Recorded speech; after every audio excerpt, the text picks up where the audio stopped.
सबसे पहले अपने सभी जना के धन्यवाद बाके काहे कि ईसा मसीह के इस सुंदर भजन में अपने सभी जना सहभागी थी।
सुनते रहन एक बाद में परमेश्वर के संदेश सुने के भजन के बाद में लगते परमेश्वर के संदेश अपने सभी जना के बीच में रखल जाई।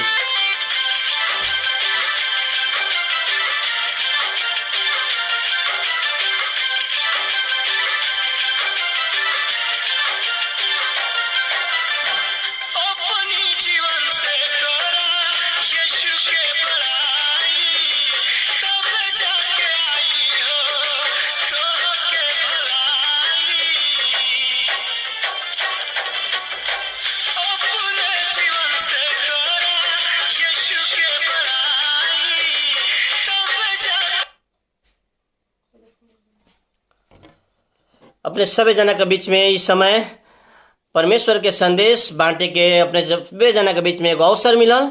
अपने सभी जना के परमेश्वर के वचन के ओरी से स्वागत कर रहल छी। इस समय काहे कि जीवन देवे वाला, अनंत जीवन देवे वाला, मुक्ति देवे वाला, उद्धार करे वाला प्रभु यीशु मसीह के वचन सुने के अपने सभी जना के अवसर मिलल। हमरा भी अपने सभी जना के परमेश्वर के संदेश सुनावे के जन अवसर मिलल। अपने सभी जना के धन्यवाद न दे के हम रह न सके वाला छी। आदरणीय प्रभु के जन सब अपने सभी जना के बीच में इस समय हमने जानकारी करा रहल छी कि प्रभु यीशु मसीह के वचन कहले, हे बोझ से दबल लोग, हे भारी से दबल आदमी सब, हमरा किए ना हो, हम तोनी सबके विश्राम देम, तोनी सबके छुटकारा देम। आदरणीय परमेश्वर के जन सब आज विभिन्न प्रकार के भारी हमनी के दिमाग में भरल बाके, वो भारी के चलते हमनी सब कभी काल याद करो कि हमनी अपन जीवन में होए वाला, आवे वाला, रहे वाला, काम करे वाला चीज के बिसर जाइले।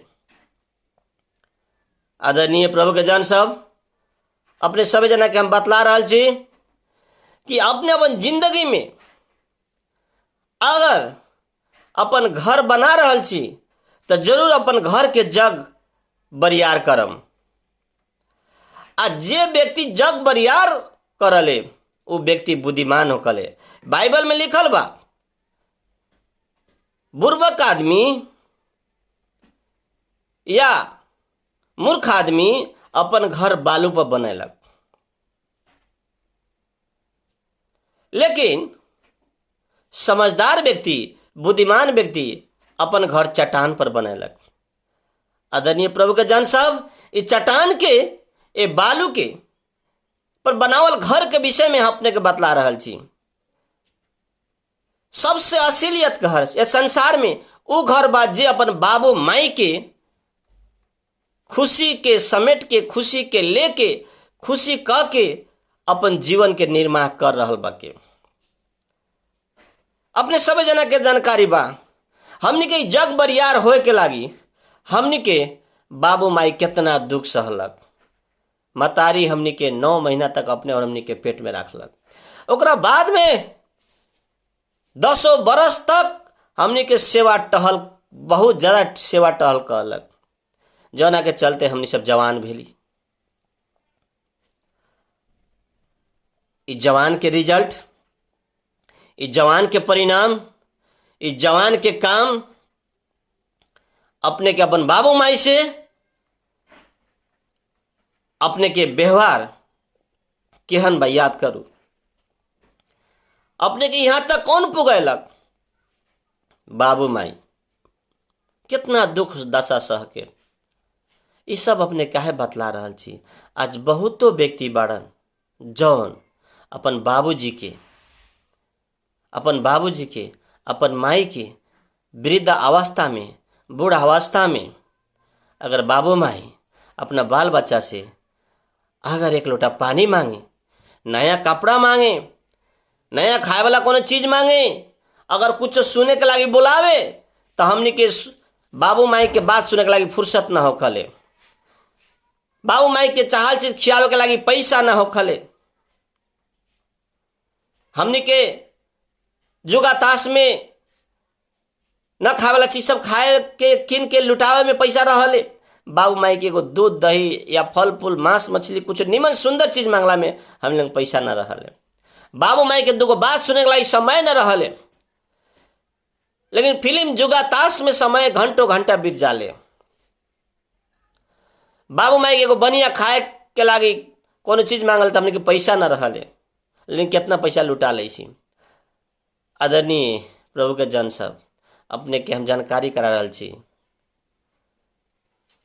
कि बाबू माई कितना दुख से, कितना तकलीफ से अपने और हमने के यहाँ तक पुगेलक, जवान बनलक।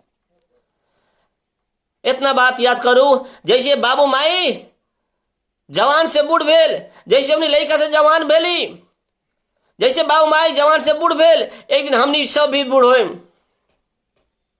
अपने कथी रोप रहा छी अपन जगह में, कथी कटनी करम याद करू।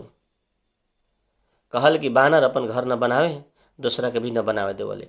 आज बहुतो व्यक्ति बा, प्रभु के संदेश में परमेश्वर के वचन में लिखल बा, हे बोल लोग हमरा के नाम विश्राम देम।